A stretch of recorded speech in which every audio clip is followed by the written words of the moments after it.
Abana ba yellow. Nakawa ya yellow. Uganda ya yellow. Kaguta wa yellow.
Mama second national vice chairperson, Right Honorable Anita Aneti Amongo. Tata tukwaniriza yellow, yellow, yellow, yellow, yellow, yellow. Baba wana nyo, baba wana da. Twagala tulabe ani asinze obululu sibawulira. Aha. Kale.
tiryamanyibwa nnyo eggwanga lyaffe bwetulola ensi zonna twesinge nnyo olwa Buganda yaffe ekitiibwa kya Buganda kyava dda naffe tukikuumenga. Kansabe jjajja mwami ne jjajja mukyala mwetuulire.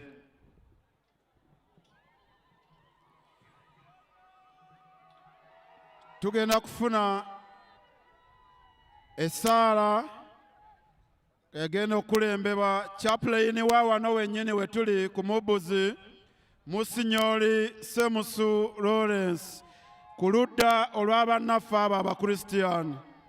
Ku ludda olw'Abasiraamu tugenda kufuna district kadhi owa wano wennyini e Nakawa, Sheikh Zakiyu Serunjoji, bagenda otukulembera mu kwewongewa omutonzi.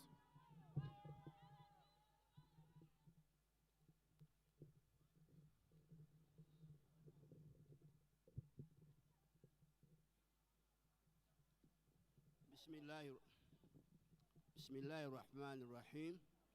Wassalatu wassalamu ala ashrafil mursalin Sayyidina wa habibina Maulana Muhammad sallallahu alayhi wa alihi wa ashabihi wa sallam.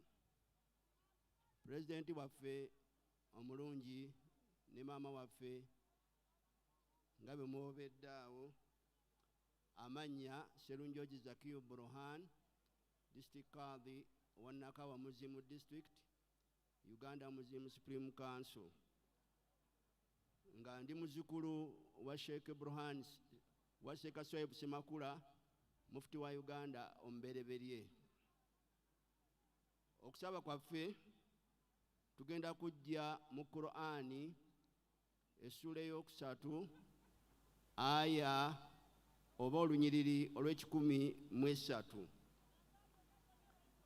nga Allah atutegeeza nti abange mmwe abakkiriza mujjukire ekyengera kye nabawa bwe mwalinga muli mu kaseera akazibu, nga mulwanagana nga muttiŋŋana, ne mbatumira omubaka Muhammadi sallallahu alayhi wa sallam, ne mukera ku makya nga mukkaanya muli mirembe mweyagala.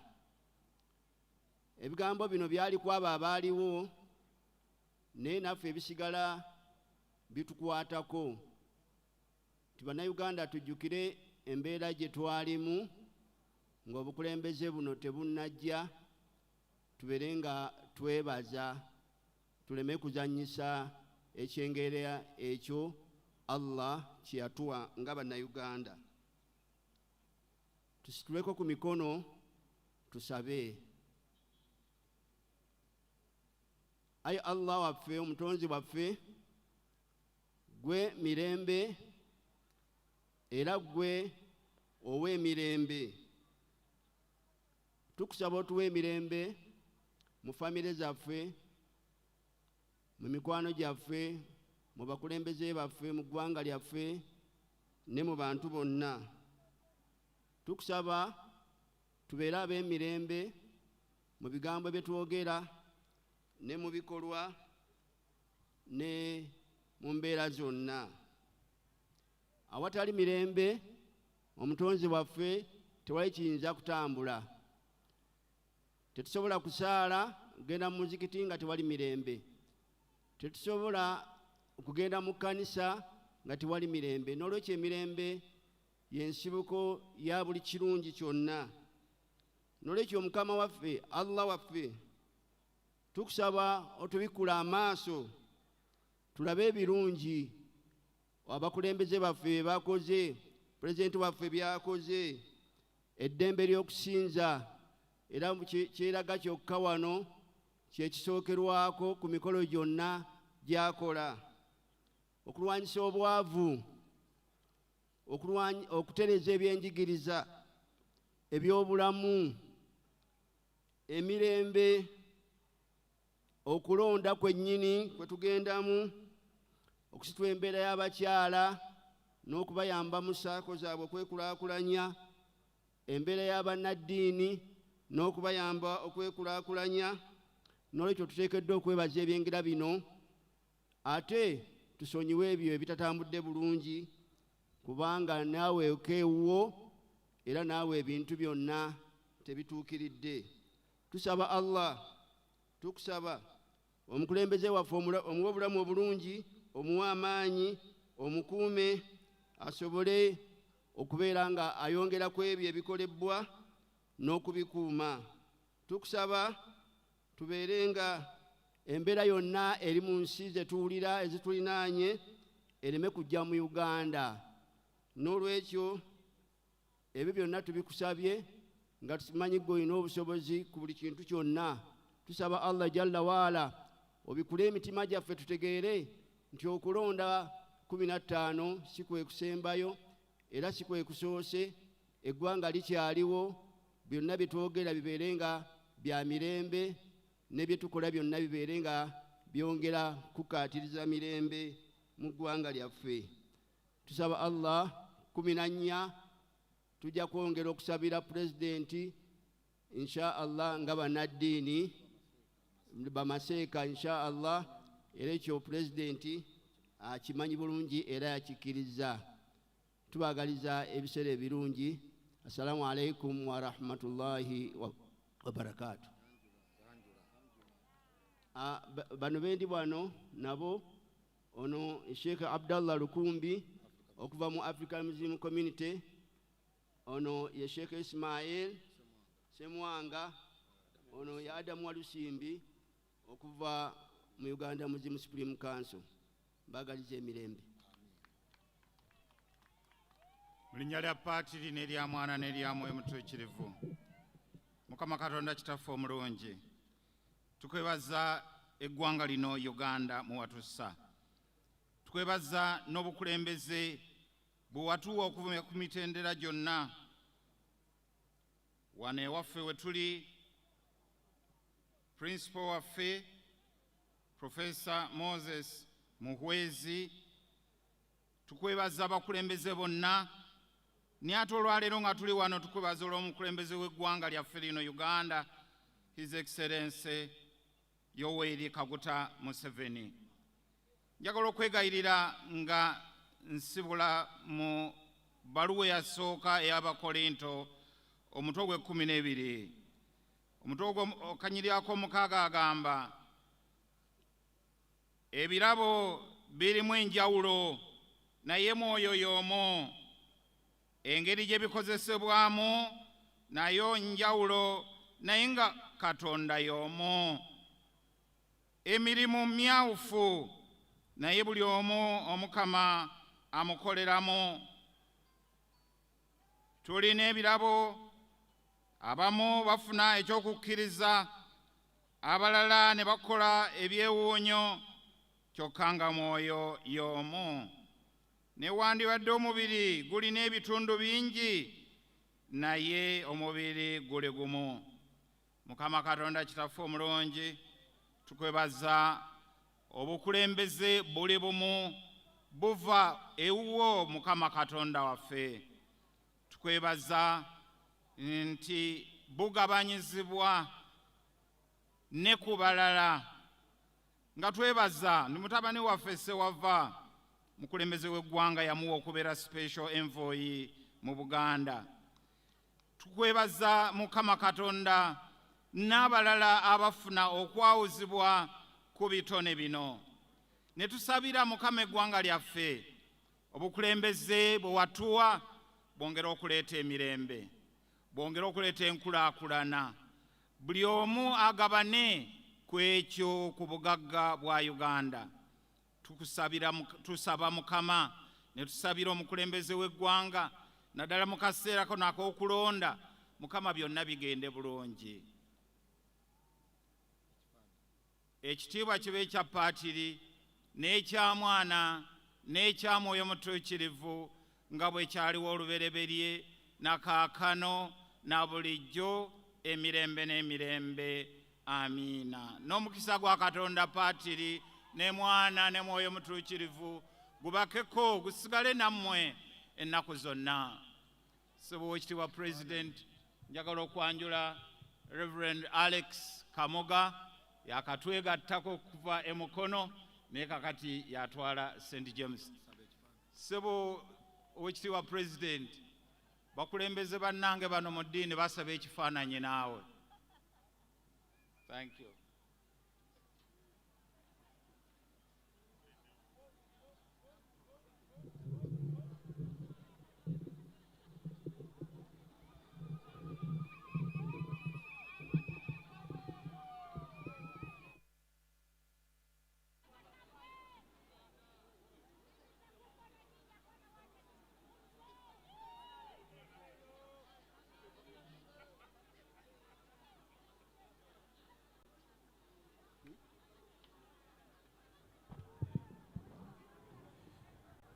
Jjajja twongera okwaniriza wano mu disitulikiti yo eya Nakawa ekulemberwa chairman asinga obuto mu Uganda, chairman wa Gabayisima.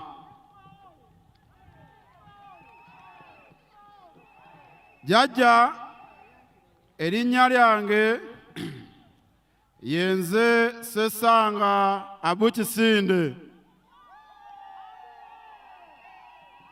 Olw'ekisa kya Mukama yenze publicity wa NRM owa district eno y'e Nakawa. Jjajja njagala okwebazaamu ak'ensusso olw'abazzukulu bo aba Museveni Hills bewakkiriza bayonje ekibuga era nga maama Buzeki Sharifa abadde tatuyisizza bubi. Weebale nnyo maama, weebalire ddala. Ne bazzukulu bo banneeko bali wano naye babikooye jjajja era nga baagala obabbulule nga bw'oli nti gwasinga okubbulula abantu okuva mu mbeera embi okudda mu mbeera ennungi. Njagala kutwala omukisa guno okuyita Right Honorable Deputy Secretary General Mama Rosie Namayanja Nsereko ave Nakaseke nange gyenva ajja ayogereko eri abantu baffe bano abayero. Mwebale nnyo, mwebale ddala. NRM oye! Museveni oye!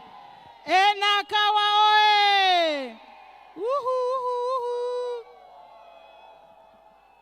Ssebo Oweekitiibwa nnyo President wa Uganda ne maama, twagala okwebaza olw'okutalaaga kuno mu Kampala era nga tuli ku njegoyego ey'enkomerero ya campaign zino. Tukwebaza erubaga gy'ovudde, e Kawempe, e Makindye, e Nakawa, we tuli wano ne nga tugenda mu Central.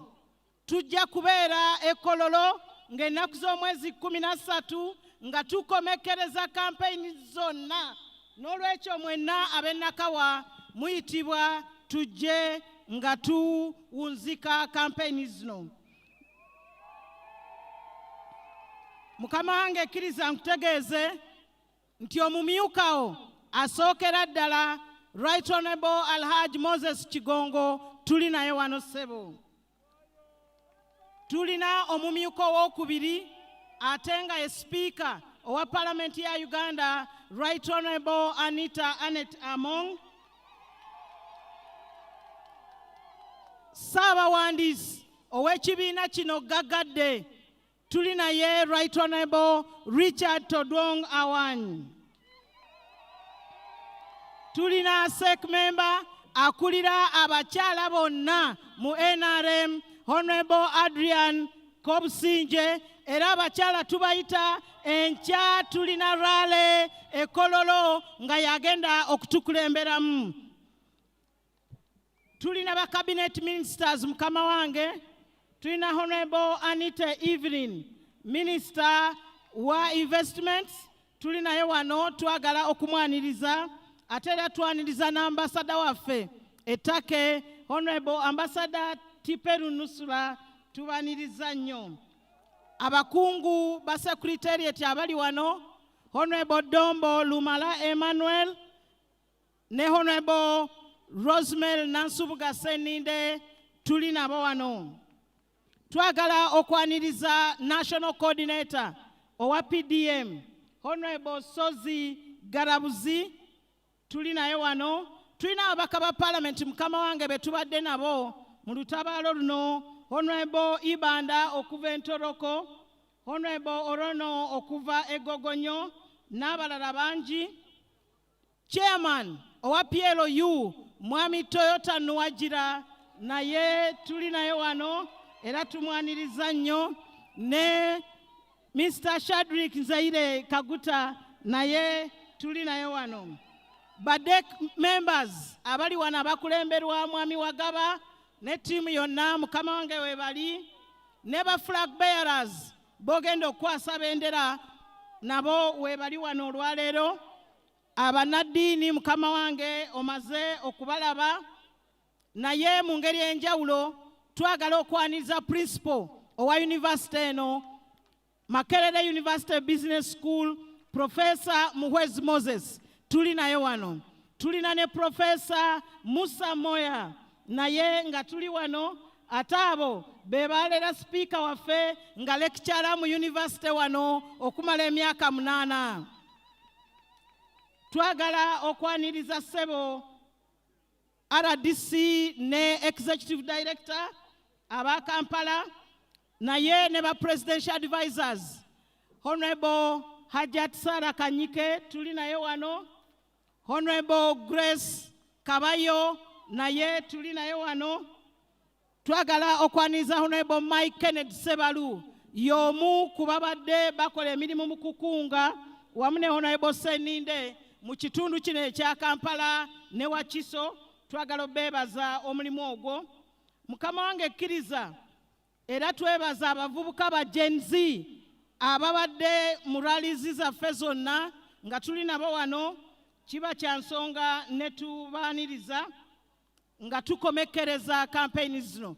N'okusingira ddala twagala okwaniriza abantu b'e Nakawa mwenna abazze mu bungi bwe muti. Ekigambo kimu bingi mukama wange tubyogedde, naye tukwebaza ezimu ku gains ebituukiddwako, nti okoze enguudo mu Kampala. Enguudo ze twalabanga mu firimu, zi flyovers kati ziri mu Kampala. Ze express highways twazirabanga mu firimu kati ziri mu Kampala. Northern Pipers n'engeri gye yeemoolamu bweti n'eyambuka n'ekka kati tubirabako. Those are the gains we are protecting. Kiriza mukama wange ntwala omukisa guno okuyita chairman owa NRM mu district eno ey'e Nakawa, ng'era bw'ajja twagala okwaniriza ssebo mu ngeri enjawulo Honorable Margaret Nantongo Ziwa, nga tumumanyi waffe wa wano wennyini e Nakawa era mu Kampala.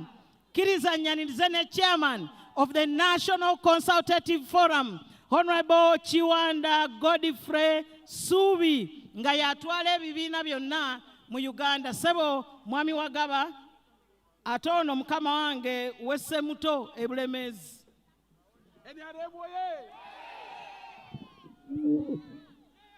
NRM oye! Ensonga yo walengera basikola ki? His Excellency Yoweri Kaguta Museveni muzeeyi wange ne maama nsanyusa obbalaba mu Nakawa. Erinnya n'eddoboozi yenze Wagaba Isma, ssentebe wa NRM owa Nakawa District. Bakadde bange bonna abali wano babanjudde abasinga. Nsooka okwanjula bassentebe bange abamperekeddeko okujja tubeere wamu nabo. Honorable Chairman Kalangwa okuva e Kayunga, ssebo weebale kujja kumbugirizaako. Ssentebe wange owa Palisa nsanyusa okulaba era mwebale nnyo, mwebalire ddala, ndi wamu nammwe. His Excellency ow'ekitiibwa, nsooka okwanjulira nina executive yange eya DEC yonna weeri awo era NRM ejjudde. Sebo owekitiibwa President,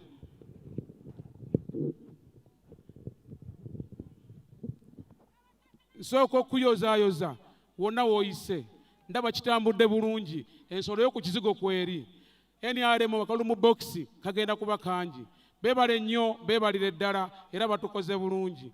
Nsooka okwebaza Honorable Maama Speaker, weebale nnyo, weebalire ddala, otukoze bulungi.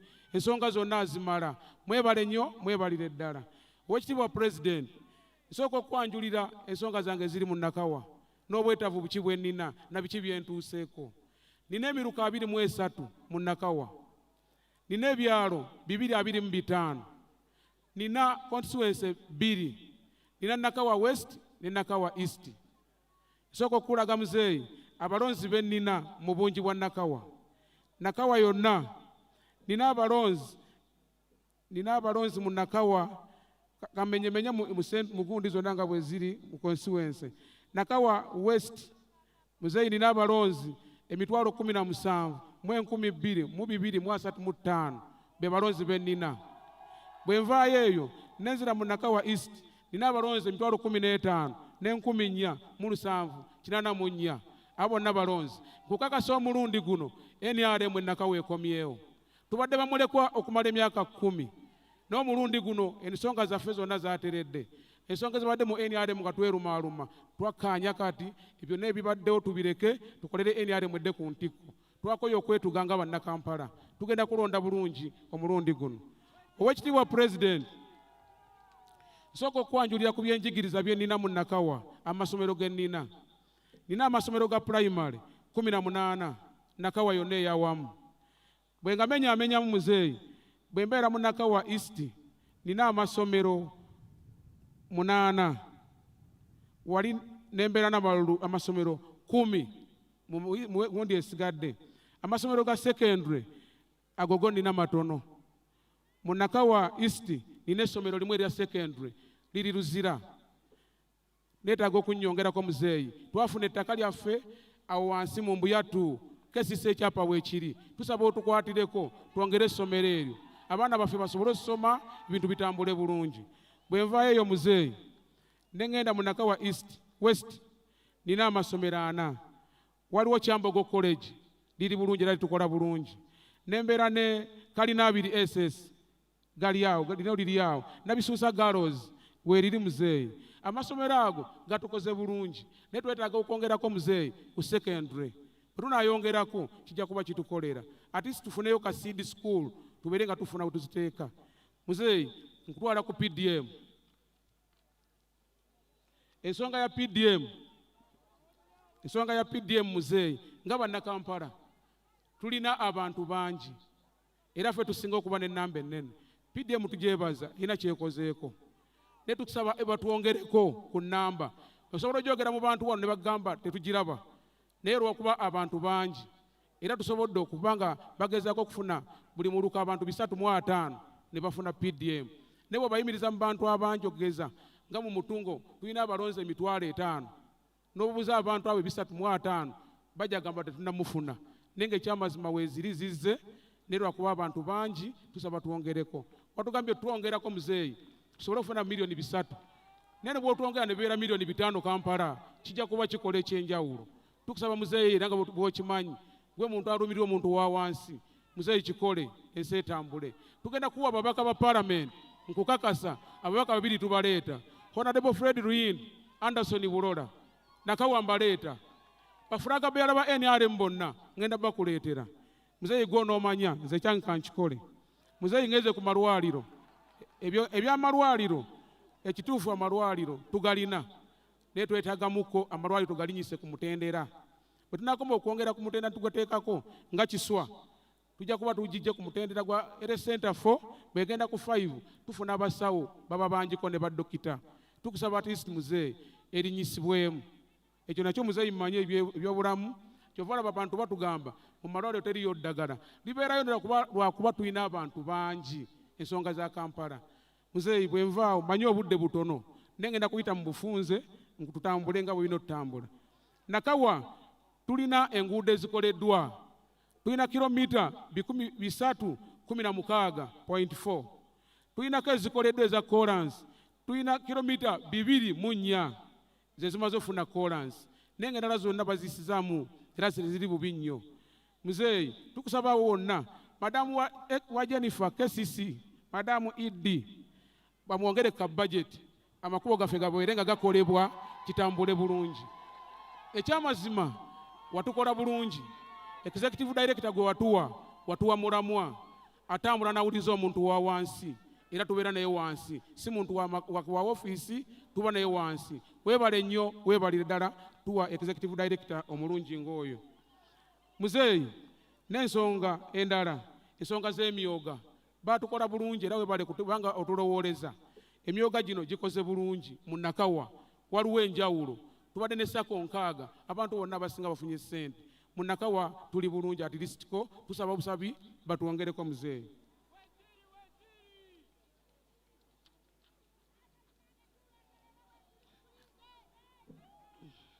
Muzeeyi, ensonga endala, tulina skilling center 2, tulina Luzira skilling eri mu prison, n'embeera n'endala eri Kigoowa.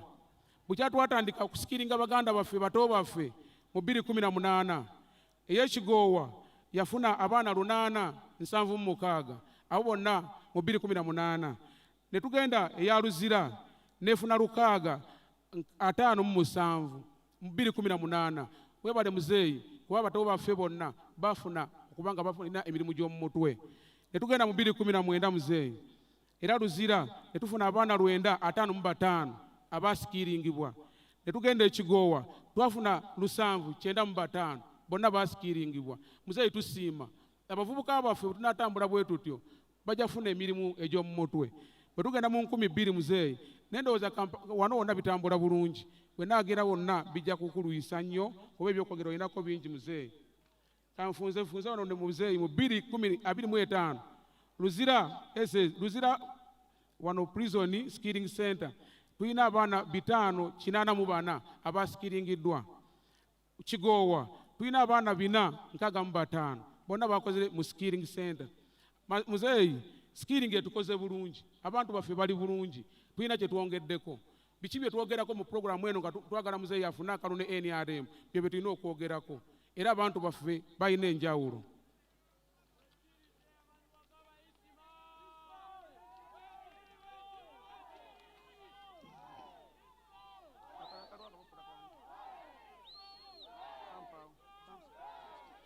Muzeeyi, nina abantu bano abankoze obulungi obutagambika, nsooka okubasima mu maaso go.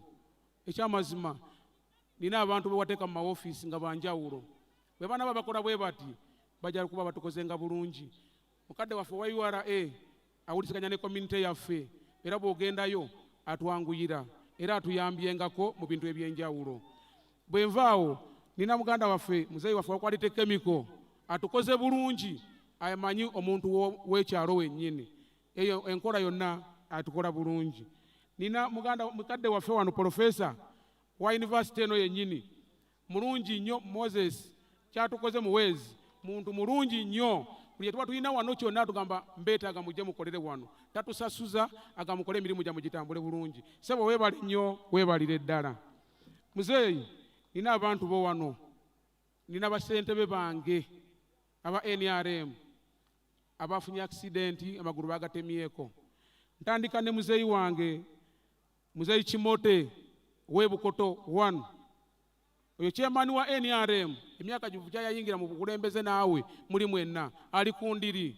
Kinuma okubanga abantu bange ngaabo olumu ntuuka ne bakaaba nange ne nkaaba. Ne muzeeyi ali ku ndiri, ne bwagenda mu kalulu teri amuwangula.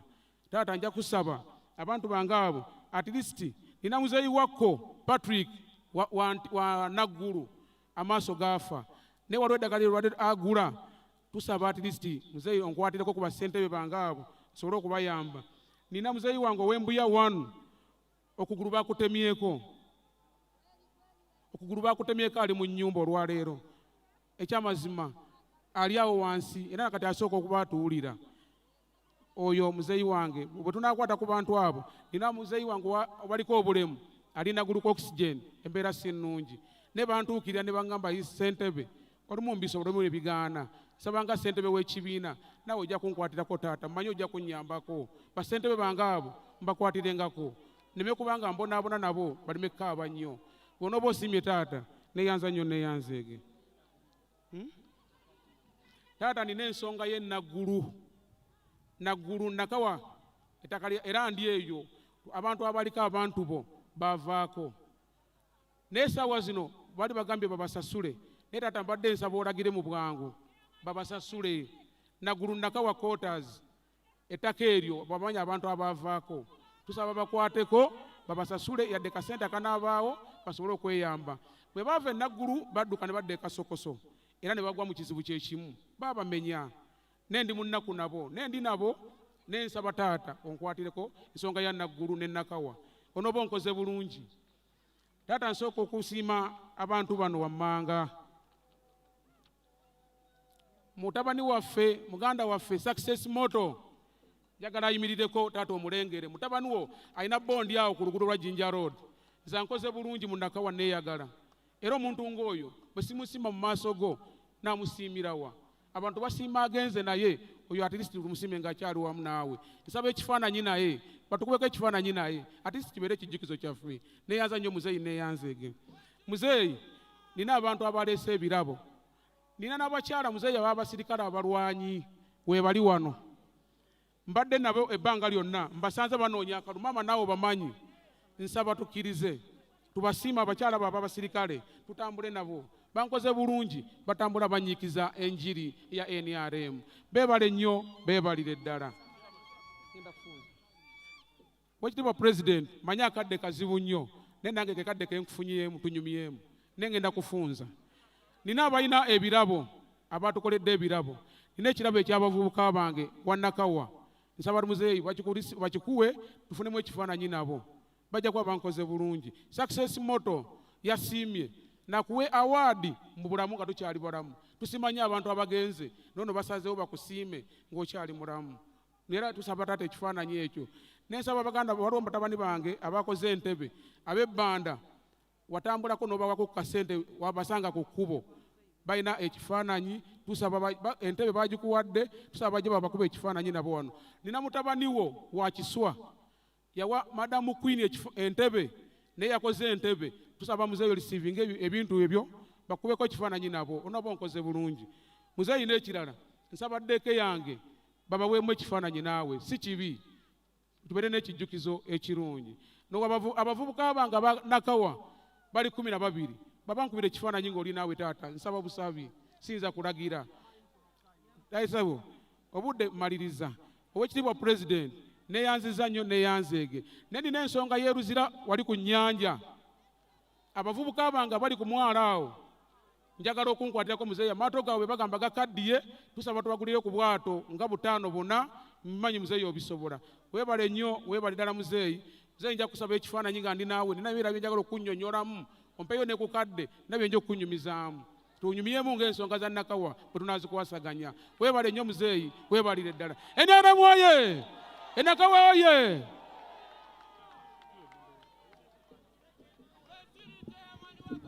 weebale nnyo ssentebe okulambika ensonga za Nakawa obulungi munzikirize tuyite omumyuka owookubiri owa National Resistance Movement Right Honorable Anita Anet Among ate yagenda okutuyitira Vice Chairman asobole okuyita candidate waffe.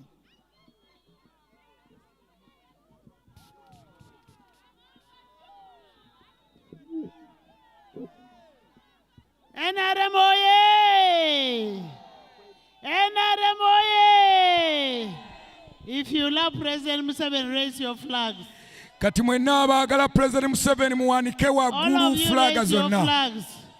Yes. Your Excellency Mukama wange and President ne Mama. You're most welcome to Nakawa. Tubaaniriza mu Nakawa Mama ne President. Nakawa, I was here as a lecturer for 8 years. Nali wano nga lecturer emyaka 8. Once again, I want to introduce my former boss, Professor Muhwezi ayagala okwanjula abaali bakama be Professor Muhwezi and Professor Moya.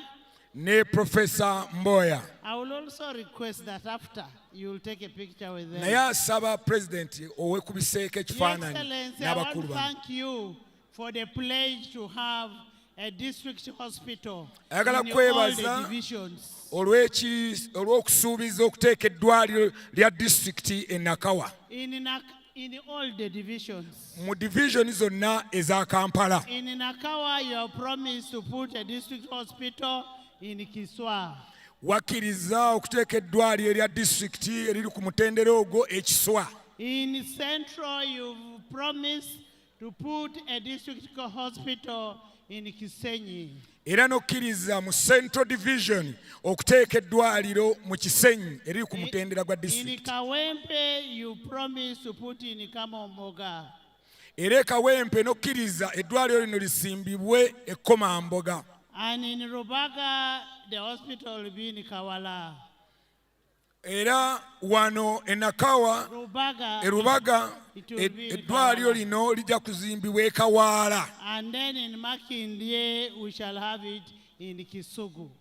Ate e Makindye nawe wajja kuzimbibwa eddwaliro ery'engeri eyo e Kisugu. Your Excellency, we want to thank you for this university. Twagala kwebaza olwa yunivasite n'e Nakawa. MOVS started when they had only 2,000 students.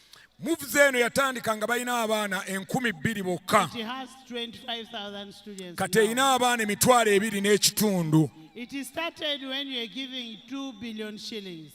Baali batandika nga basasula When they were being given by government 2 nga billion gavumenti shillings. ebawa biliyoni 2 zokka. Now you're giving 100 billion shillings. to Kati this. obawa biliyoni 100 buli mwaka. And it is employing 1,500. Era Ugandans. ewa abantu emirimu 1,500 n'okusoba. And it is offering 40 subjects or 40 courses, Era wane Nakawa waliwo courses 40 including science and technology ng'era otwayiddemu n'erya science ne tekinologiya and ICT. ate era n'ebyuma Your bikalamagezi. Excellency, we want to thank you for the market that you instructed to be built in Kitintale. Era tukwebaza olw'akatale ke walagidde kazimbibwe ekitintale. But 4 years down the road, the market has not been completed. Naye emyaka 4 akatale kano tekannaggwa nga bwe walagira. Your Excellency, we also want to thank you for the city schools that you're putting everywhere in the country. Era twagala okwebaza olw'amasomero ga secondary g'oteese mu bitundu by'eggwanga eby'enjawulo. Nakawa division does not have a city school to support the poor children. Naye division eno y'e Nakawa teyina ssomero lya ngeri eyo ng'amasomero g'ozimbye mu bitundu eby'enjawulo, so tuli kusaba lijje wano e Your Nakawa. Excellency, I also wanted to inform the chairman that the issue of the compensation of the Nakawa Naguru housing estate is in the process. Era awulidde wano chairman ng'ayogera ku nsonga ya housing estate eya Nakawa, ayagala omukakasa nti ebintu byonna biri mu nteekateeka abantu bano okusasulwa. A report was made on that compensation, and all what is left is for Attorney General to approve. Ripooti ekwatagana n'ensonga eyo yakolebwako, era mu kiseera kino balindirira Attorney General munnamateeka omukulu ow'eggwanga akakase okusasula Your kutandike. Excellency, we want to thank you for the Kampala Entebbe Express Highway. Era twagala kwebaza n'oluguudo olwa Entebbe Express Highway Because it is going to decongest the Nakawa traffic. kubanga oluguudo olwo lugenda nalwo kukendeeza ku kafuko n'ekkanyigo k'emmotoka akabeera mu kibuga kino eky'e Nakawa. I have also been told by the ED here that they only need 40 billion shillings to compensate the Nakawa Naguru. Era Idi amutegeezezza nti beetaaga biliyoni 4 gokka okuba nti basasula abantu abo aba Nakawa Just know awasimbibwa that you have a projekiti. president who cares for his people. Njagala bakakasa nti tulina pulezidenti afaayo eri abantu be. And the president will do that. ate era pulezidenti ekyo ajja kikola. Your Excellency, one thing we have realized Kintu kimu kye tutegedde that maybe the money that we provide for PDM tobuuli awo osanga ssente ze tuweereza eza PDM is little ziyinza okuba nga ntono because the people are many. kubanga ekitundu kino ekya Nakawa ne Kampala abantu bangi And Uganda in ne overall. Uganda yonna okutwaliza awamu Because you get the impact, the effect that you get is small. kubanga oluusi ebiseera bye tutuukamu osanga nga tezinnakola oba oli awo kyewagenderera. Your Excellency, you may reconsider increasing the amount for PDM. tulowooza nti muzeeyi tukusaba ndowooza mu kisanja ekijja tulabe engeri gye tusobola okwongera ku nsimbi ze tuweereza buli muluka. Your Excellency, final as I conclude, nga mmaliriza mukama wange President, I want to thank you for the support you've given us as Parliament of Uganda. twagala okwebaza ffe support obuwangu amaanyi g'otuwadde nga paalamenti ya The Uganda. money that you give us, people travel everywhere around the whole country, around the whole world. Ababaka ba paalamenti batambula ne balambula ne balaba ensi yonna. And that money that you give Parliament, n'ensimbi ezo z'otuwa nga paalamenti the money that you give Parliament also goes to leader of opposition. era ensimbi ezo z'otuwa n'akulira oludda oluvuganya mu paalamenti Joel Ssennyonyi naye azifunako. The same money that goes to the Deputy Speaker's office is the same amount that goes to the leader of opposition, who is a member of Parliament of this area. Sente ze zimu Oweekitiibwa Thomas Tayebwa azaafuna nga Deputy Speaker era sente ze zimu ne leader of opposition Mwami Joel Ssennyonyi zaafuna. But at the end of the day, they say they do not get money. But you do give us money, and they use that money. Naye bajja eno ne bakolokota ne bagamba tobawa wadde 10 naye sante twagala okukakasa Joel Ssennyonyi tuzimuwa. And that is the same money they move from here to America to everywhere to go and abuse the president. Weewuunya sente ezo z'obawa mukama wange President ng'oyita mu Parliament ate ze bakozesa ogenda okusekeeterera eggwanga lyaffe mu mawanga ag'enjawulo. And I want to tell you, those people eat money and come and deceive you. Njagala bakakasa mu abantu b'e Nakawa abantu abo bakufu balidde sente nnyingi naye oluveeyo nga bajja eno ng'ate bavuma And they say gavumenti they yaffe don't travel. ate nga bo batambula butambuzi They eat the money. balya sente They use the money to abuse us. ate bazikozesa okutuvuma And they are n'okutujjoola very rich. You see them like that on government money. ate ebyo byonna babikola nga basinziira ku nsimbi I zino want to gavumenti request beziwa. you. Ayagala okubasaba Support NRM candidates muwagire NRM who can be able to say the truth, abasobola okwogera amazima who will not be stand and start abusing our old man. abatagenda kusinziira ku sente ezo ate okuvuma President. I want to thank you, Your Excellency, Ayagala okwebaza mukama waffe President. that you've been able to push. Ojja kusobola okututwala mu maaso. And God who really knows that you are the savior for this country. Era Katonda ekyo tukikakasa nti Katonda akimanyi nti gwe yateekako amafuta And I okukulembera am eggwanga told lino. the first demonstration is going to start from Nakawa, Ate era kigenda kutandikirawo Nakawa. where the leader of opposition comes from. Nga wano omukulembeze w'oluvu oluvuganya ava wano You Nakawa. first tell the leader of opposition to bring his children to demonstrate first. Bw'abanga abagamba okwekalakaasa abaana be baba basooka mu Tell him kwekalakaasa. Kyagulanyi to bring his children first. Mugambe Kyagulanyi abaana be mu kifo ky'okubateeka mu Amerika babeere wano be baba bakulembera. We are for peace in Uganda. Ffe tuli ku lwa mirembe nga We are bannayuganda. not for instability Ffe anymore. tetuli wano kutabangula ggwanga. And Uganda is not a country for trial. Era eggwanga lino si lya kugezesa. If you cannot manage a smaller party, bw'obanga tosobola kapata akatono nnyo, where an Anita can even sneak a candidate in your party, ne Anita Amo ng'asobola okuyisaamu kandidate ne bamuwandiika, and you think you can manage this country, kati osobola otya okugamba nti osobola okukulembera eggwanga if lino I erya can Uganda? plant somebody in your house, Obanga nsobola okuteeka omuntu mu nnyumba yo, and you think you'll run Uganda, kati gwe n'olowooza nti osobola otukulembera, byappa totusobola. Kyagulanyi first wait. Kaakati mugambe mwami Kyagulanyi Bobi alindeko, Wine should wait until he grows up. alindeko paka ng'avumbyevumbye naye Let kati him tabisobola. first grab. Mulindeko alinde ng'asoma. NRM oye! NRM oye! Museveni oye! I want to invite Alhaji Ayagala okuyita Alhaji Moses to come Kigongo, and welcome Museveni to speak. first vice chairman wa National Resistance Movement, ajje ayanirize ayite President Yoweri Kaguta Museveni okwogerako eri bannanakawa n'eri banna obugalo bwa Haji Buluwa. Movement oye! Abantu b'Nakawa nsanyuse nnyo okubalaba bannange. Mwebale kujja mu bungi bwe muti. Kinsanyusizza Ssebo Oweekitiibwa President era chairman waffe owa NRM ate nga ye flag bearer waffe Maama Janet Museveni. Tukwatiriza maama, tukwebaza essaala zonna z'otuwa buli lunaku.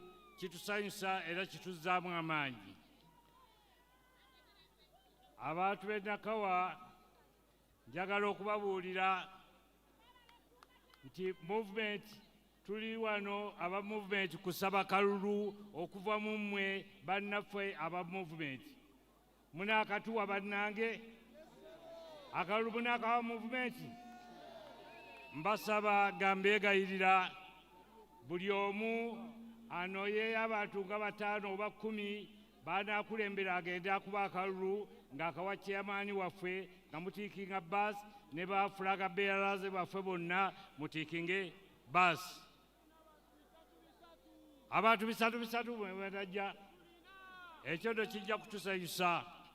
Naye kye njagala okubabuulira movement ekoze erinnya lyayo. Tulina omusiigi gwaffe gwe tukoze gwe twakola okuviira ddala mu nsiko. Twagala tugukuume nga tukuuma discipline.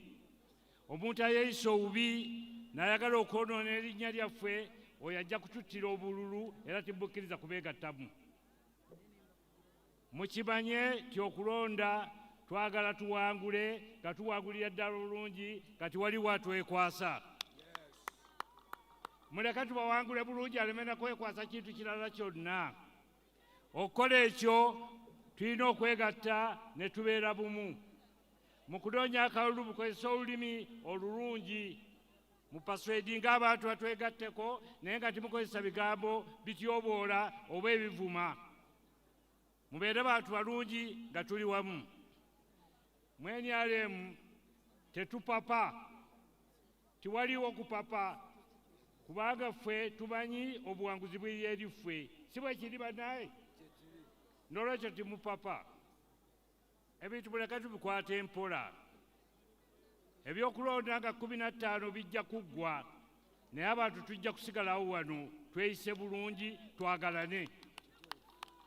Okwegatta kintu kikulu, okwegatta ge maanyi. Twagalane. Olunaku lwa leero si lwange lwakwogera. Ssebo chairman nsonyiwa badde saagala kulandagga naye engeri gy'obadde wewunguddemu nga kambuulira abantu bano ki kyempulira ku mutima gwange. Ffe ssebo abaali mu nsiko tukwebaza nnyo ddala kubanga ebigambo bye batuwuliranga nga tuli mu nsiko tujja kuwangula Kampala, tujja kukuuma emirembe, okituukirizza. Nze mpumulira bulungi. Byatusuubiza byonna tubirabye era tubiraba. Emirembe tegiriiwo bannange? N'olwekyo ensonga weeri lwaki tulonda chairman waffe okuddako. Saagala kutwala biseera bingi kankozesa akakisa kano nkuyite ojja oyogerera eri abantu bano kubanga bakulindidde dda tebaagala kuwulira bya kigongo baagala bibyo. Movement oye! Movement oye! Kyabandi kajja ayogereko gye muli.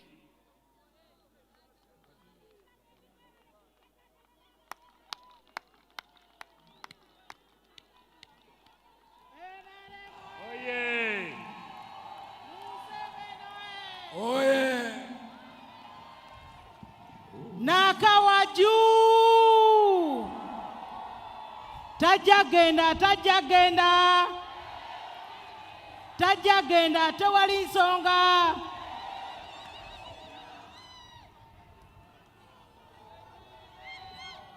Nakawa tubalamusiza mwenna.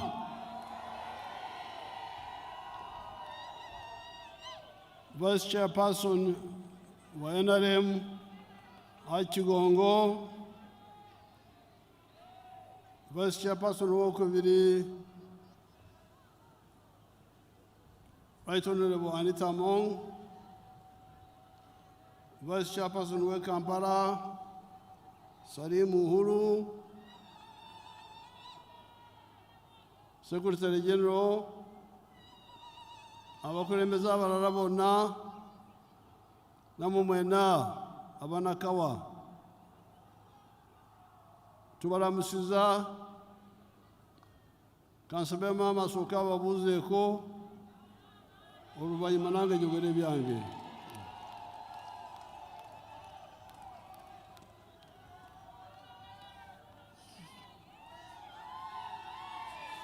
Nakawa malamusiza banange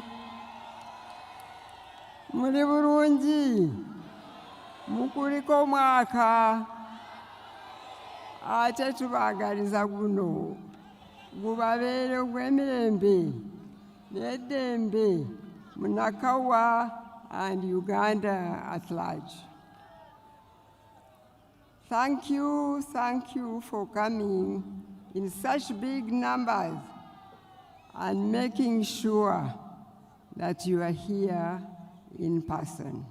Mwebale nnyo okujja mu bungi bwe muti ate ne mukakasa nti mweke nnyini mubadde mulina okubaawo.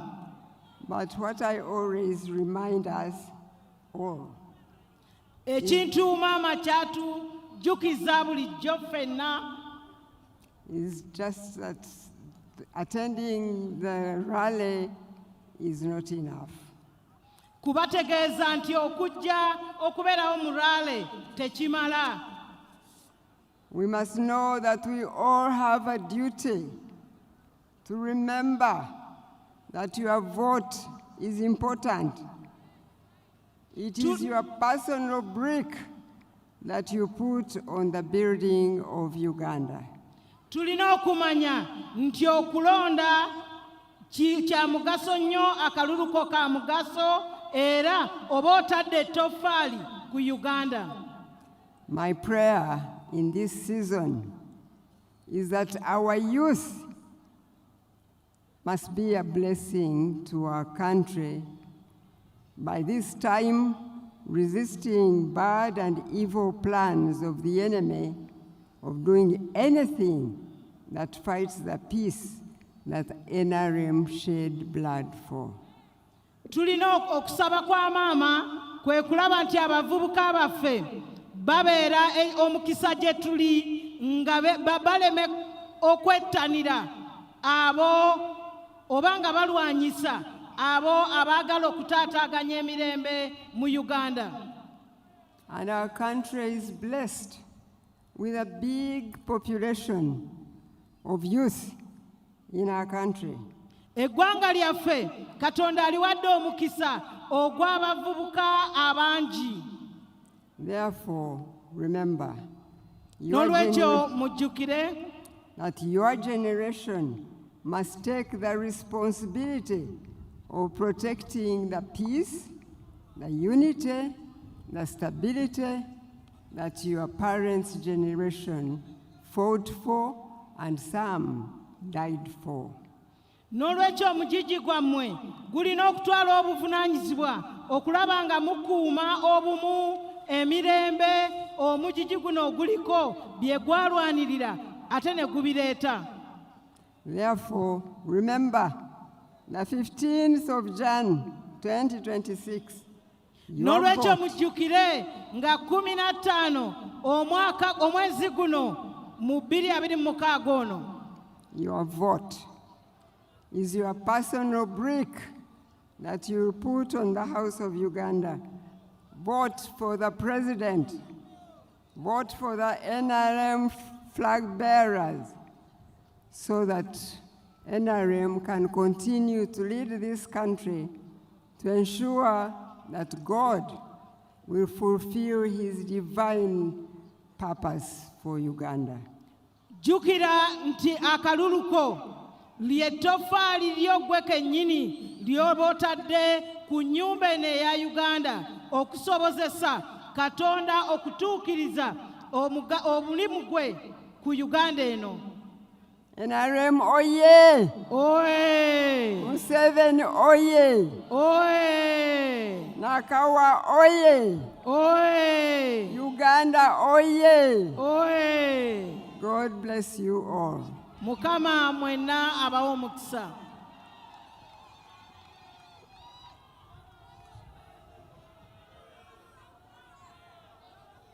Abenakawa omukama wefube ono mbadde nteera kukozesa Oluganda naye kubanga waliwo ensonga ntono zirimu empaka ate empaka bwe tutuuka mu nsonga z'empaka Oluganda lwange si lulungi nnyo kati muzikirize nkozesa Oluzungu namayanja akyuse.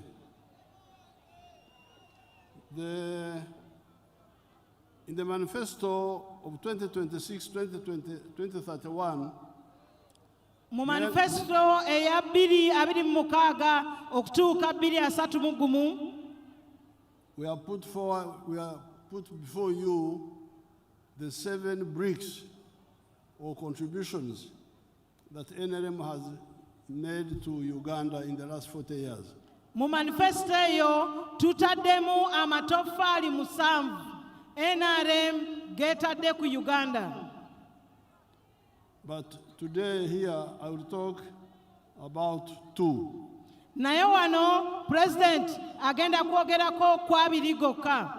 Because they are the ones which directly concern the families.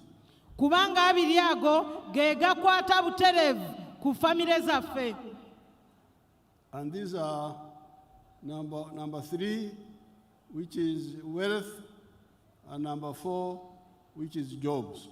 Ago ge matafaali eg'okusatu ge matafaali 2 eryokusatu erikwata ku bulamu ku bugagga erikwata ku bugagga ate eryokuna erikwata ku mirimu. The other matofali, number 1 is peace. Amatofaali gali amalala erisooka gy'emirembe. Number 2 is development. Eryokubiri y'enkulaakulana. But the NRM from the 1960s clarified to all our followers that you can have peace, you can have development, roads, electricity, schools, hospitals, but if you don't deal with wealth in the homes and the jobs, the country will stagnate and collapse eventually. Nti NRM okuva edda yannyonnyola yatangaaza nti osobola okubeera n'enkulaakulana enguudo amasomero n'ebirala byonna naye bw'oba tolina bugagga oziŋŋama. Ozingama and you will eventually collapse. Oziŋŋama ate n'omala n'oggwerawo ddala eggwanga liziŋŋama ate ne limala ne liggwawo.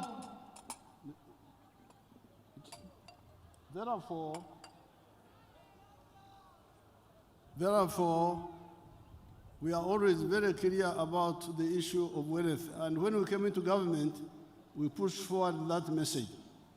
N'olwekyo Pardon, Mzee. We are very clear always about the message of wealth. And when we came into government, we put forward that message. Ffe tubeera balambulukufu ku nsonga ey'obugagga. We put forward that message when we were in the government. Era bwe twajja mu gavumenti ensonga eyo ne tugibategeeza. We pointed out that wealth and jobs are found in 4 sectors. Twalambika nti obugagga okuyita n'emirimu biva mu nsonga nnya. Mu bubondo buna. Sector 1 is commercial agriculture. Akabondo akasooka bye by'obulimi ebireeta ensimbi. Which means crops, livestock, and fisheries. Bye by'obulimi nga okulunda, obulimi n'okulunda ebyennyanja oba okuvuba ebyennyanja.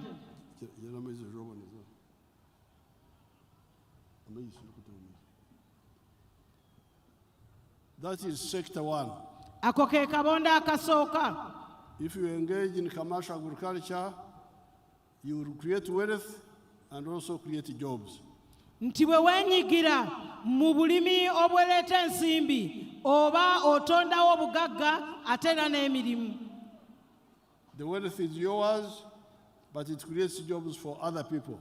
Obugagga buba bubwo naye ate otondawo emirimu egy'abantu abalala. The second sector is artisanship and manufacturing. Akabondo akalala keek'oku Ebyemikono n'amakolero. The third sector is services. Akabondo akookusatu bwe buweereza. Which is transport, okugeza ng'ebyentambula, hospitality, hotels, ebyentambula ebya amawoteeri, hospitality mwe muli amawoteeri mu Muzeeyi ne obulambuzi. Abaganda ngenda kubanzika ekigambo ky'Olunyankole ekikwata ku hospitality, obufura ngenda kukigamba the hospitality. Okwaniriza oba Muzeeyi? Hospitality. Okubudaabuda. Oh, kubudaabuda. Okay. Yes. Very good. Then professional services like medical, lawyers, and so on. N'emirimu egy'obukugu nga abasawo, balooya n'abalala. Musicians. Abayimbi. All that is services. Obwo bonna buweereza. The religious people. Bannaddiini. They provide a spiritual service. Nabo bakola oba batuwa obuweereza obw'omwoyo. Then the fourth sector is ICT. Akabondo akokuna ke ka tekinologiya n'empuliziganya.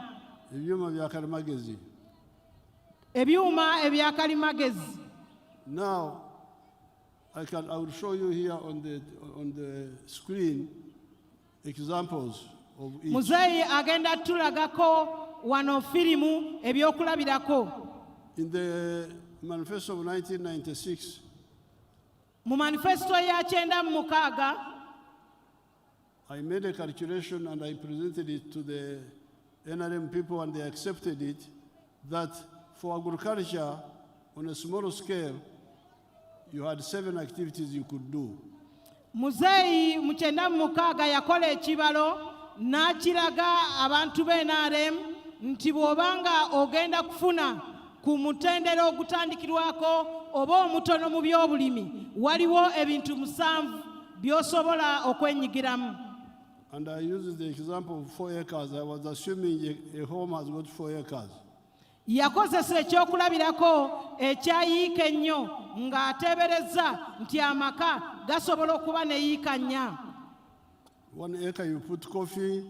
Mu yiika emu oteekamu emmwanyi. You put second acre, you put fruits. Eyika eyokubiri n'oteekamu ebibala. Third fruit, you put pasture for livestock.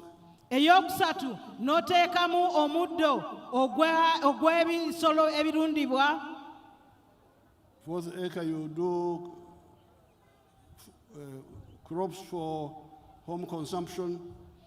Yiika eyokuna n'olimamu emmere eyokulya waka. In the backyard, you put piggery if you are not a Muslim, and poultry for eggs.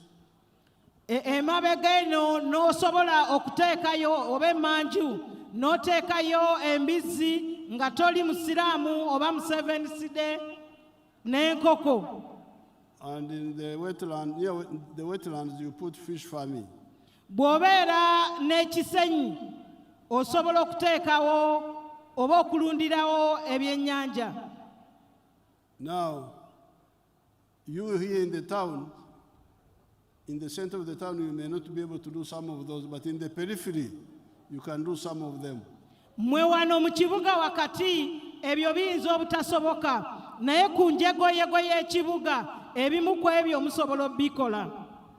If you take, for instance, eggs, poultry, okugeza ng'okulunda enkoko ez'amagi, you take piggery, embizzi, okulunda embizzi. You can also look at mushroom growing. Musobola okulima obutiko. So you can do some of that in the periphery. Ebyo musobola obikola ku njegoyego y'ekibuga. There is one very good example in Kamuli town. Waliwo ekyokulabirako mu tawuni y'e Kamuli. Basangwa, you will see what he did there. Mugenda kulaba Basangwa bye yakola.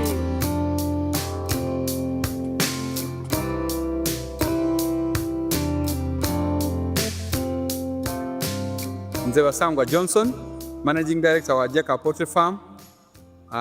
Jeka Poultry Farm eyaganibwa Bukwenge, Kamuli Municipality, Kamuli District.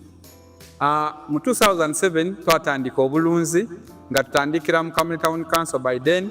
Mu plot yali 50 feet by 100 feet. There's a foot ya 5 ku 10 eda itaka. Tutandika tutya. Twali nga tulina ebyobufuzi wano mu Kamuli nga waliwo ensonga nga chairman wero C5 omugenzi Kawuga bamwidukira Katonda mu ekyumulo eky'emirembe nga bamutoyiremu abantu bangi abatamu application nga bali kwenda okufuuka ba chairman ba 5. President yaida yatulungamya yakoba ati bana abantu mwena mwena temusobola kuba ba chairman ba 5 aye abantu mujje mukola emirimu egindi ng'okulunda yayogera kulunda embidi okulunda enkoko byonna yabyogera. Nze napikinga mu ekyokulunda enkoko n'atandika farm mu 2007 n'enkoko 5. Sawa dino wendogerera ku farm kuno tize mabega ntambwire. President yaida yankyalira mu 2010 nga ndina enkoko 5,000 yasanuka ino. Sawa dino tutambwire tulina enkoko 12 tufulumya amagi etro 2,000 buli lunaku. Etro 2,000 divaamu milioni 2 buli lunaku. Omwezi diba milioni 6. Omwaka tuba tuli mu bilioni ze 6 n'ekitundu etuba tukolaki tuyingiza. So tuwulirisa omulamwa gwa president okuva ku kiseera ekyo twakati katukigiireko. President yawaire musanufu ino ku bintu byenkoze era nga buli kaseera nkyekingako. Wendogerera kati tulina abakozi 300. Now Basangwa has given us 2 lessons. Basangwa atuwadde ebyokuyiga mu 2. He was a poor man in 2007. Yali musajja mwavu mu 2007. The only property he had was a plot in Kamuli town of 50 feet by 100. Era ng'alinawo poloti eya 5 ku 10 mu kibuga ky'e Kamuli. Bwe bugaga bwokka bwe yalina. Obwo bwe bunene bw'ettaka oba obugazi bw'ettaka bwokka bwe yalina. But when and they were fighting for the job of LC5 chairman. era nga baali bagugulanira ekifo ekya chairman wa LC5. When I went there, I told them that they were wasting time. They could all not be LC5 chairpersons. President bwe yagendayo n'abategeeza nti baali bamala budde bonna tebasobola kubeera bachairman ba LC5. Why can't you look at the message we gave in 1996 of the 7 activities? Lwaki temutunuulira ebimu ku bintu bye yabagamba mu 96 eby'ebintu 7 bye musobola okwenyigiramu? Then for him he chose poultry for eggs. Kati mwami Basangwa ye n'alondawo okulunda enkoko ez'amagi. And now he's a very rich man. Era kati musajja mugagga ddala. He's selling 2,500 trays of eggs per day. Buli lunaku atunda ttule z'amagi 25,000. And he's earning 20 million shillings a day. Era afuna obukadde 20 buli lunaku. 600 million a week. A wiiki n'afuna obukadde 600. A month. Omwezi afuna obukadde 600. A year, 7.2 billion. Omwaka n'afuna obuwumbi 7 ne miliyoni 2. But he has also now created 300 jobs. Ate ng'oggyeko ekyo atonzeewo emirimu 300. So you can see this activity of eggs, even in the per-urban, can be applicable. Kati ndowooza mulaba omulimu guno ogw'enkoko ogw'amagi ku njegoyego z'ekibuga bwe gubeera nga gusobola okukolebwa. There is fish farming. Waliwo okulunda ebyennyanja. Near the wetlands, instead of putting their rice, putting their buildings, it would be good to put fish farming at the edge of the swamps. Okugeza mu bitundu ebyebisenyi oba entobazi musobola okuteekamu ebidiba by'ebyennyanja. Instead of putting their buildings and rice and so on. Mu kifo ky'okuteekamu omuceere n'okuzimbamu ennyumba. Mu kifo ky'okuzimba ennyumba mu ntobazi n'okulimamu omuceere musobola okuteekamu ebidiba eby'ebyennyanja ne mulunda ebyennyanja. Not in the center of the swamp but on the periphery. Nga temubirundidde wakati w'olutobazi naye ku mabbali g'olutobazi. See my example. Mulabe ekyokulabirako ekyo. Ekyange. Mulabe ekyokulabirako kya Museveni. My name is Dr. Maurice Uchem. I am a commissioner by appointment, deployed at State House, and I've been assigned by the President to execute the 4-acre model. And I've put them so far in 10 regional zones in the country. Now, the 4-acre model is an idea conceived by the President to guide our farmers on how to utilize their small acreages of land so that they can earn more money through intensive farming. And here we are talking about enterprises that have good yields and high income for their household. So we have the fish farming, which is one of the enterprises that can be done near the water without interfering with wetland and tampering with water flow.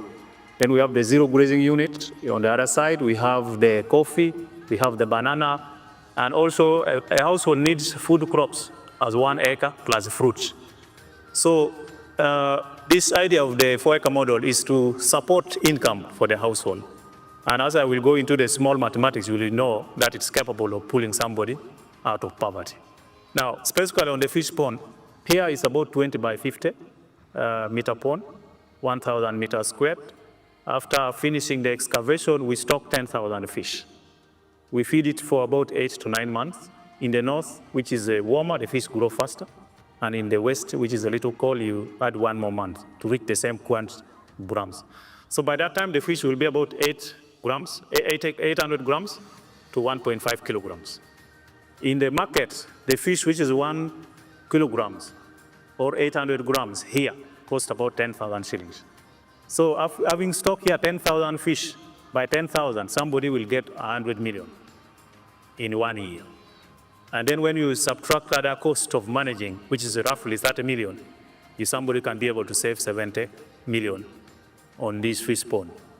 And this size, we can put 2 of them in 1 acre.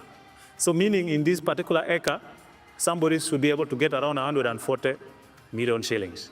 So in the urban areas, N'olwekyo mu njegoyego z'ebibuga which are near the wetlands, ebirinaanye entobazi, we can do very good money. We can make very good money with fish farming, fish ponds.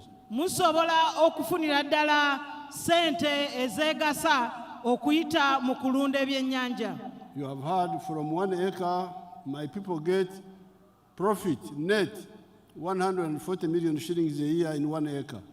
Ndowooza mukirabye ekyokulabirako kya muzeeyi nti mu yiika emu basobola okuggyamu amagoba ga miliyoni 140. Now, that is now commercial agriculture for the urban areas. Kati ebyo bye by'obulimi eby'ensimbi mu bitundu eby'ebibuga. You may not grow coffee. You may not grow coffee. Muyinza obutalima kasooli. Manya mwanyi. Muyinza obutalima mwanyi. Bananas. Oba ebitooke, ensuku. You can do poultry and in some of the areas fish farming. Musobola okulunda enkoko oba mu bitundu ebimu okulunda ebyennyanja. This is one form of wealth and jobs. Eyo y'engeri emu ey'obugagga n'emirimu. The second sector is artisanship. Akabondo akaddako k'ebyemikono and factories. N'amakolero. Let's see artisanship. Kati katulabe ku byemikono.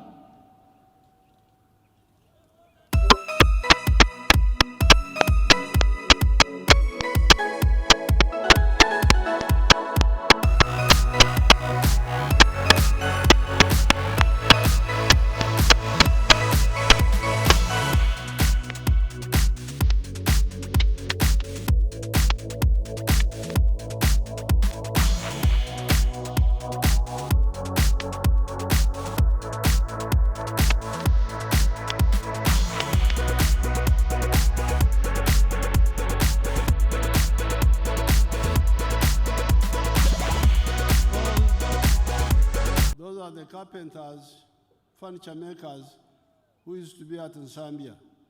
Ekyo kye kifo oba amabajjiro ababeera wali ensambya. I took them to Kigo and bought land for them there and built a workshop like that for them. Yabajja ensambya n'abatwala ekigo muzeeyi ne bakola ebbajjiro eryo. You see what they are doing there?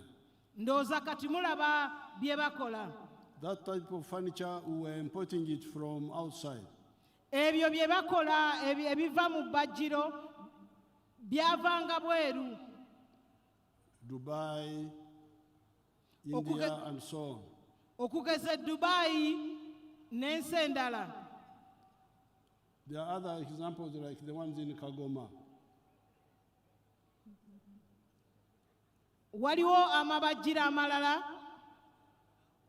Not another artisan shop. Waliwo ebyemikono ebirala.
workshop is able to do doors and all those things.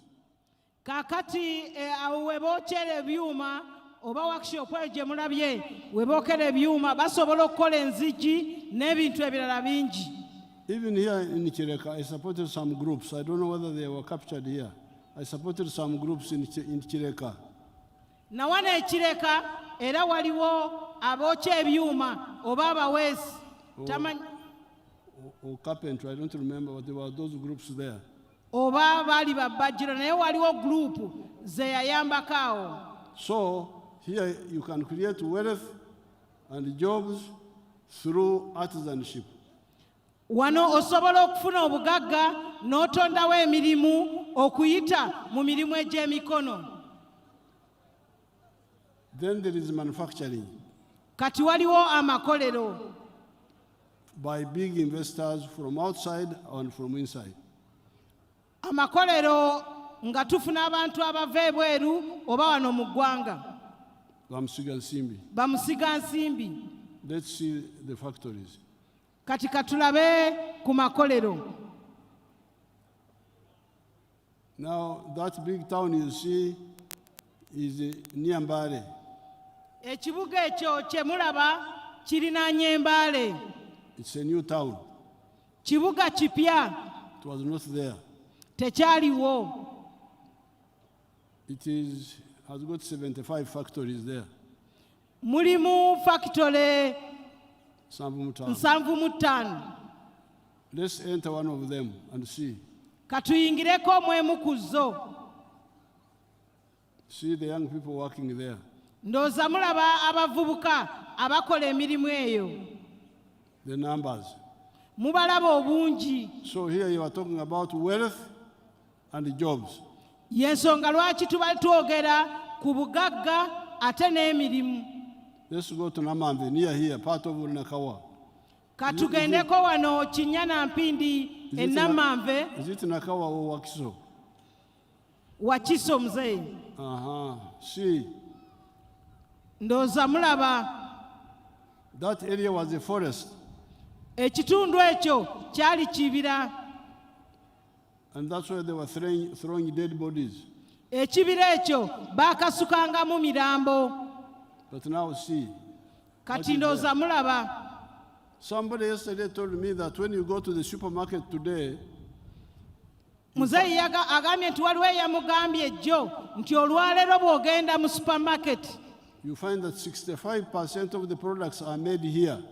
Ojja kwesanga nti ebitundu 65 eby'ebintu bye tugulayo bikolerwa wano. In the past, 90% of the products in the supermarket were being imported. Mu myaka giri egyayita ebyatundibwanga mu supermarket ng'ebitundu 90 ku 100 biva bweru wa ggwanga. So anybody who stands up and says NRM has done nothing will go to Gehenna. I'm sorry for him.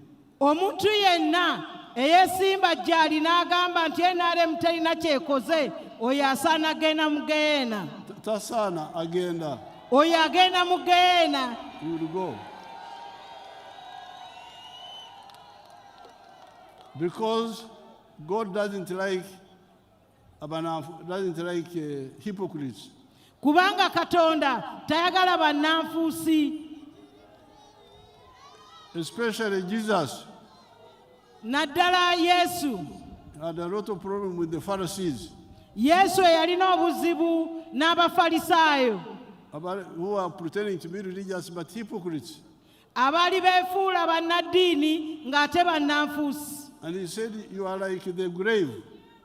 They are like a grave in Tana. Mulinga yabagamba nti mwe mulinga ntaana. That you are white on the top but rotten inside.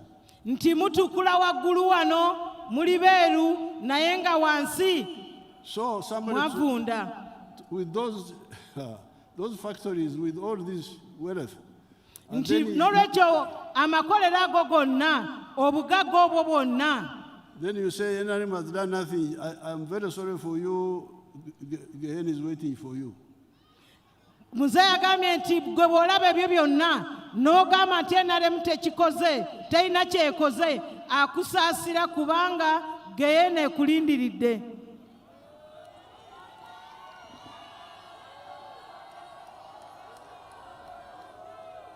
The third form of wealth are services, as we said. Akabondo akokusatu nga bwe tugambye bwe buweereza. These are hotels, borders, and so on. Okugeza nga amawoteeri, ebyentambula n'ebirala bingi. They have wealth but also jobs. Bireeta obugagga ate n'emirimu. The fourth sector is ICT. Ensonga ey'okuna bye byuma bikalimagezi. You can be here, you do auditing job for a company in Canada or USA, and you do the auditing here or the bookkeeping here, and you send the work on the internet, and you are paid here, but the work is in the US. Nti osobola okubeera wano e Nakawa n'okolera kampuni ng'eri Canada oba mu America n'obalirira ebitabo byabwe ne bakusasula naye nga gw'oli wano ng'omulimu gwabwe ogubaweereza. Now, because of that clarity, olw'obulambulukufu obwo, when Uganda stabilized by 1995, Uganda bwe yatereera mu 95, awo nga mu 95 Uganda bwe yali etandise okutereera. That's when I made a country-wide tour and talked about the 7 activities. Awo muzeeyi we yeetooloolera eggwanga lyonna ng'ayogera ku nsonga ezo omusanvu. Now, the other people were already coming up. Abamu baali beetegefu okutandikirawo. On their own. Okutandikirawo bo bennyini ku lwabwe. Because they had their own savings. Baalina ebisenyi ebyabwe. Others were coming from outside. Abalala nga bava bweru. Others were borrowing from the bank. Abalala nga beewola okuva mu mabanka. But there were people who did not have their own savings and who could not borrow from the banks. Waliwo abamu abateewola mu banka ng'ate tebalinaawo ze beeterekedde. That's how we started the Entandikwa, 1997. Awo government kwe kutandika programu y'entandikwa mu 97. Bring the money up to the sub-county. Nga baweereza ssente okutuuka ku ggombolola. For the interest-free money or low interest for the people to use and pay back. Zaali zisindikibwa ku magombolola abantu ne beewola nga tekuli magoba. I remember in Nakawa there was a chairman, he was a DP called Sendikadua. He was there. In Nakawa wano waliwo chairman. Not Nakawa, Rubaga. Rubaga yaliyo chairman ate yali wa DP nga bamuyita Sendikadua. I remember him handling that program. Ajukira nga yali akola ku kintu ekyo alina ekizibu ekyo. Then we added NADS. Ne tugattako NADS. Then Operation Wealth Creation. Ne tuteekako Operation Wealth Creation. Then Women Fund. Ne tuteekako Youth Fund. Sente z'abakyala. Youth Fund. Ez'abavubuka. The fund for the ghetto now recently. Ne tuteekako n'ez'abageto. And then recently we have added borders. Emabegako awo tugasseeko n'ez'ababodaboda. But when we were still with the other initial funds, naye bwe twali nga tukozesa ziri ezaasooka, I started hearing people saying begabira bokka. Muzeeyi n'atandika okuwulira nga bagamba nti abo beegabira bokka.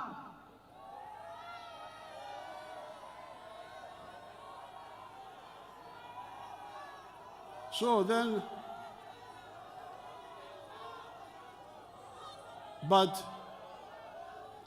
although they were kwegabira bokka, pardon muzeeyi, although they were kwegabira bokka, wadde nga baali beegabira bokka, they the wealth of the country increased. The wealth of the country increased. nti obugagga bwatandika okweyongera. Wadde bali beegabira bokka, naye obugagga bw'ensi bwa Uganda bwayeyongera. Kubanga emmwanyi twafulumyanga ensawo z'emmwanyi miliyoni 3, kati tufulumya miliyoni 9. Ente twali n'ente miliyoni 3, kati tulina ente miliyoni 16. Kasooli twali ku mitwalo 5 tons, kati tuli ku miliyoni 5 za kasooli. So although bali beegabira bokka, but the production of the country was going up. Nti abantu abo wadde bali beegabira bokka, naye obugagga bwali bweyongera kubanga n'ebikolebwa byali byeyongera obungi. So, but still I said no. Naye era Muzeeyi n'agamba nedda. As we say, I don't know who used it very much, say, leaving nobody behind. N'agamba tetujja kuleka muntu yenna mabega. So that's why 2019 I said, if the people are if the president, now I started PDM PDM I started it in 2019. Muzeeyi kwe kutandika PDM mu 2019. Then I said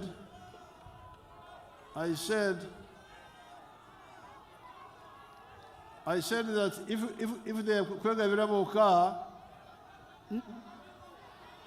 n'agamba nti bwebanga byakwegabira bokka, let us send the money to the people directly. Nti kati katusindike sente eri abantu bo bennyini. And how do we do it? And how do we do it? And how do we do it? Nti kati tukikole tutya? That's why we said yensonga lwaki twagamba that all the people, all the adults in the parish join the circle. Ne tugamba nti abantu bonna ab'omu luko ogwo babenga bammemba ba saako. Abakulu. Abantu b'omu luko ogwo abakulu babenga bayingira mu saako ey'omu luko ogwo. Ab'emyaka 18 okudda waggulu. Abalina emyaka 18 okudda waggulu. And when they join the circle, bwe bayingira mu saako, they elect their committee. Bwe bayingira mu saako balonda akakiiko akakulira saako eyo. Now the kakiiko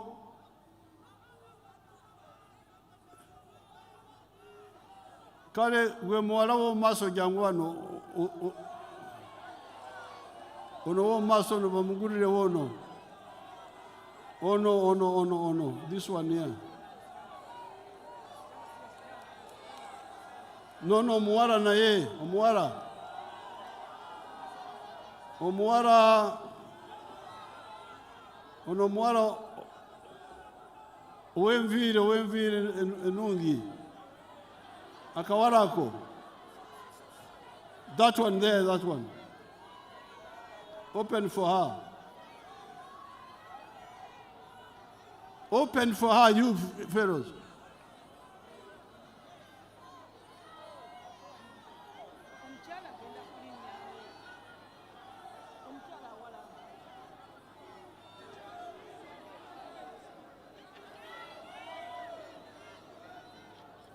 Okay.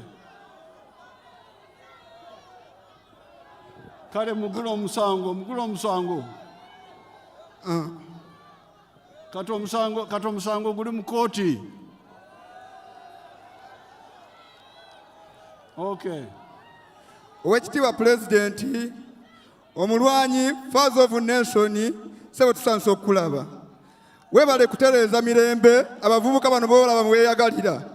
So Oweekitiibwa Pulezidenti, nzikiriza nkulopera olunaku olwaleero eri abantu bano b'otuweereza sebo buli kintu ky'okola bakigibaga era bakikola gaddibenga lye.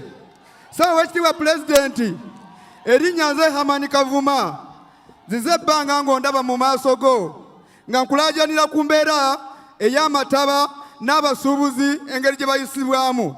Weekitiibwa pulezidenti ozze otugamba nti tuleke ebikulukuto, tokyayagala bantu bagenda bweru era oyogedde ku fakitole.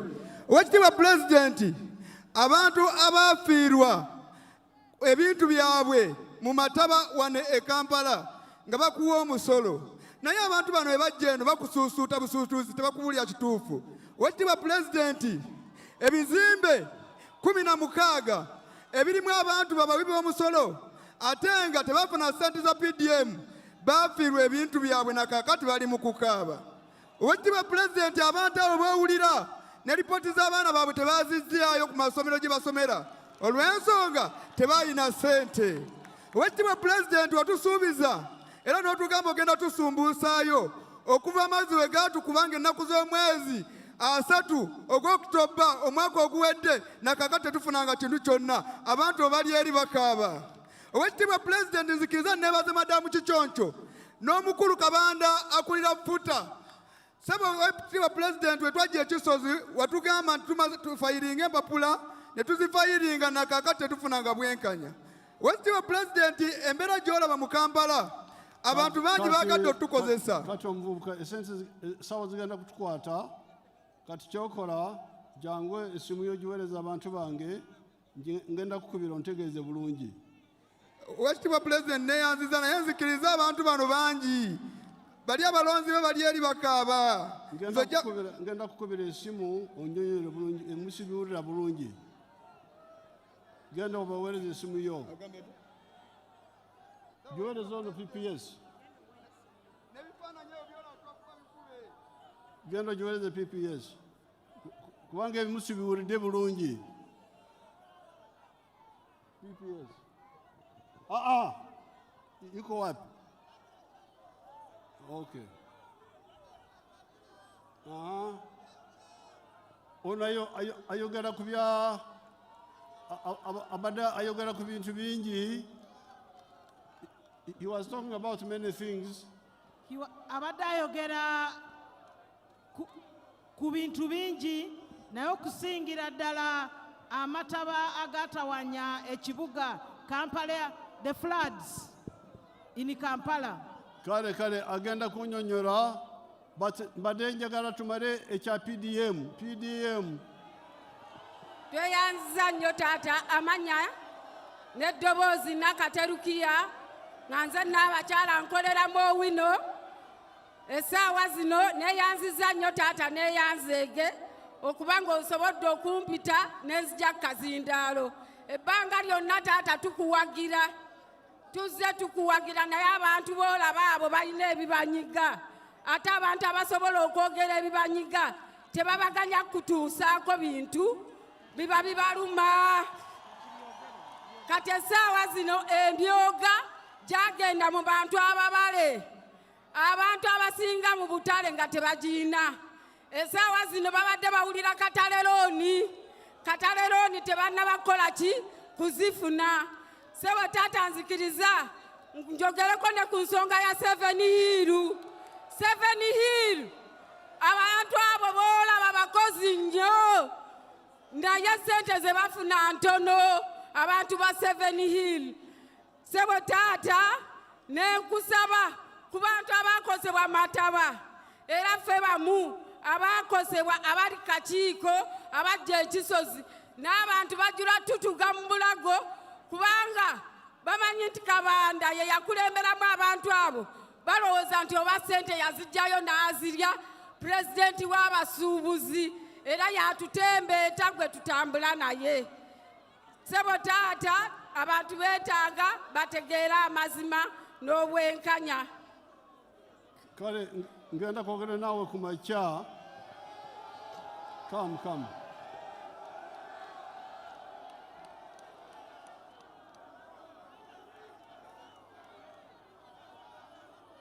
Now, Now the boss, you listen carefully now. Bane tuliziganye mukakane tulire muzeyi kyatugamba. Abaganda balina olugero. The Baganda have a proverb. The Baganda have a proverb. Abaganda balina olugero. Ekitata muyima tekimumalako nte. Abaganda balina olugero nti ekitata muyima tekimumalako nte. Now the money of PDM has been coming. Ekirungi kati nti sente za PDM zibadde zijja. The money of emyoga has been coming. Esente ez'emyoga nazo zibadde zijja. But it has been being stolen on the way. Naye zibadde zimuzibbibwa mu kkubo nga tezituuka. But the people of Nakawa, naye abantu b'e Nakawa and Kampala Central and Kampala in general, ne Kampala yonna okutwalira awamu, nabo balina omusango. Nammwe mulina omusango. Nammwe wano mulina omusango. Nammwe ab'e Nakawa wano mulina omusango. Omusango gutya? Omusango gwe guluwa? Kubanga mulina obuyinza bwekwerondera bannampala. Mmwe kennyini ab'e Nakawa mulina obuyinza okwerondera ababakulembera. LC meya,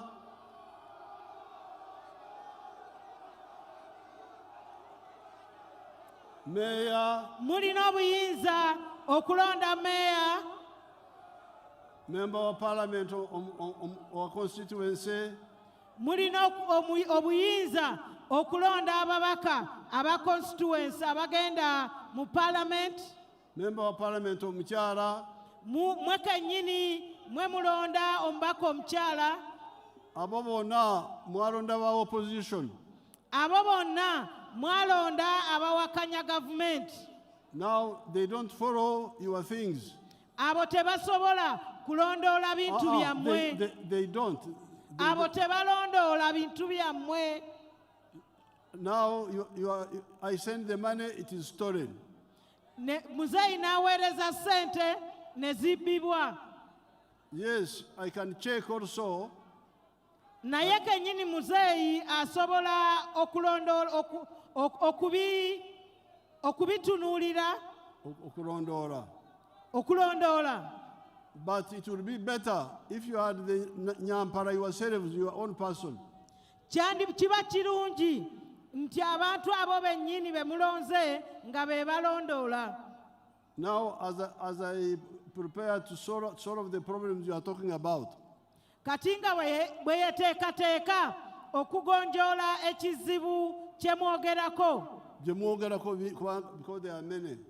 Ebizibu bye mwogerako. Omubaka wa Nakawa mugenda kunsindikira ani analondoola? Ani? Luhindi jangu wano. Honorable Luhindi jangu wano sebo.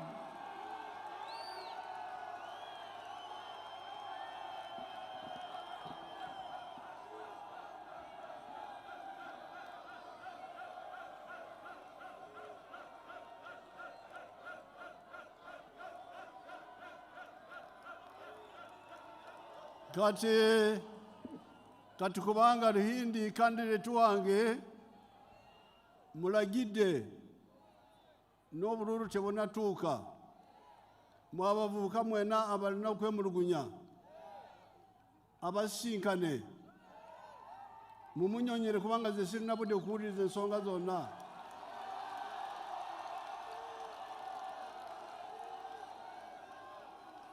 Mukomewo wano oba walala wonna ababa olunaku ensonga zonna muzimubuulire, nze ngenda kumukubira kumubuuza nti abavubuka bakugambye eki,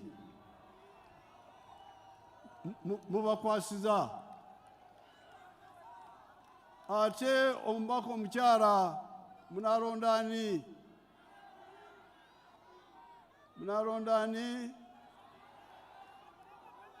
Lukanga ali wano yakwata ebendera. Kati Lukanga naye agenda kubeerawo mu lukiiko lwa Ruhinde okuwulira ebizibu byammwe. Kati meeya munalondani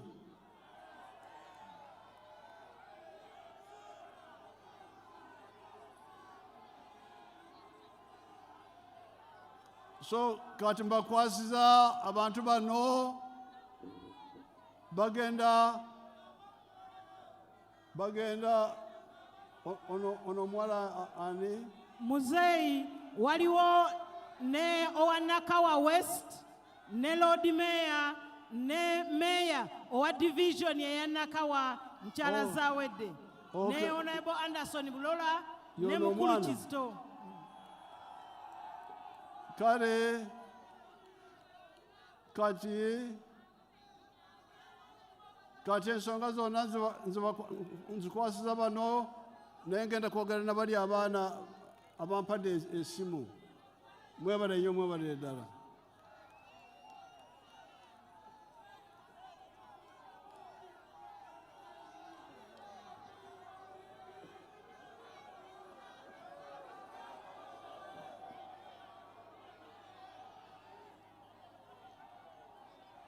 Kati ekisembayo kubanga obudde butuyiseeko mu bigambo Ruhinde banange tetulina budde wano. Ekisembayo kyekigambo ky'emyoga. Emyoga waliwo abaana benatendeka mu masomero wano aga skilling, njagala bajja wano baweereze obujulizi. Betwatendeka myoga. Tugenda kuwulira oba kulaba obujulizi obwabo abatendekebwa ebyemikono. Kubanga mulina okutereeza ekigambo, we must sort out the issue of PDM. Tulina okugonjoola ensonga ya PDM. Even if we put in more money, kubanga ne bwe tuteekamu sente nnyingi endala, without sorting out the issue of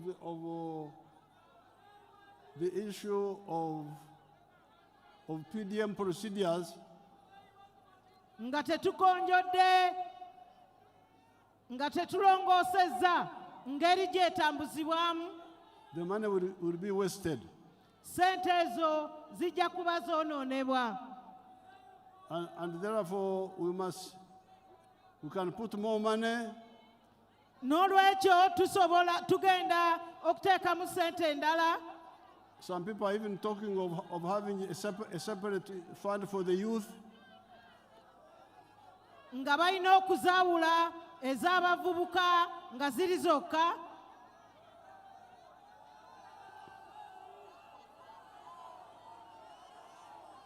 We can even separate the funds for the youth. Tusobola okwawulako ez'abavubuka nga ziri zokka. But still we must have a good system of member-run circle. Naye era kyetaagisa nga tulina enkola ennungi okulaba saako bweddukanyizibwa. Eddukanyizibwa ba members. Nga ba members bennyini be baddukanya saako eyo. Because now it seems the circle is not run by members. Kuba kati kirabika saako teddukanyizibwa ba members. Now let's hear the testimony of the skills. Katulabe obujulizi muzeeyi bw'abadde atugamba. Omuwala